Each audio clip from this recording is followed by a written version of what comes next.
कहानी की शुरुआत में एक किसान का कुत्ता उसके पास एक मरी हुई मुर्गी लाता है, जिसके बाद किसान एक छोटे से गुलाबी चूजे को अपने मुर्गी खाने में छोड़ देता है। किसान उस बड़ी मुर्गी को बाजार ले जाता है, पर उसके विशाल आकार के कारण कोई उसे नहीं खरीदता और निराश होकर लौटते समय रास्ते में उस पर आसमानी बिजली गिर जाती है, जिससे वो बेहोश हो जाता है।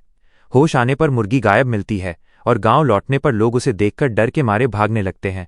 जब वो घर जाकर आईने में देखता है तो पाता है कि उसका सिर मुर्गी का हो गया है और वो आधा इंसान आधा मुर्गी बन चुका है। गांव वाले उसे राक्षस समझकर खंबे से बांधकर जला देते हैं, पर 3 दिन और 3 रात तक आग में जलने के बाद भी न मरने पर वे हार मानकर उसे एक ऊंचे पहाड़ से नीचे फेंक देते हैं। ठीक 500 साल बाद खोजकर्ताओं को पहाड़ों में एक विशाल पत्थर मिलता है, जिसे छूते ही वह टूटता है और उसमें से वही मुर्गी मानव अब एक विशालकाय राक्षस के रूप में बाहर निकलता है। इंसानों की सेना उसे पकड़ने आती है, पर वो बिना लड़े चुपचाप आत्मसमर्पण कर देता है और एक बड़े लोहे के पिंजरे में उदास व डरा हुआ कैद रहता है। एक दिन आसमान में बिजली कड़कती देख उसे अपना अतीत याद आता है और वह गुस्से में पिंजरा तोड़कर दूर भाग निकलता है। इसी बीच भारी बारिश और भूस्खलन के कारण जमीन से एक भयानक विशालकाय कनखजूरा निकलता है, जो सेना के टैंक और हेलीकॉप्टर के हमलों को नाकाम कर शहर को तबाह करने लगता है। जब सारी उम्मीदें खत्म हो जाती हैं, तभी वो विशाल मुर्गी मानव एक नायक की तरह आकर उस कनखजूरे पर हमला करता है, लेकिन कनखजूरा ज्यादा ताकतवर निकलता है और मुर्गी मानव को हराकर जमीन पर गिरा देता है।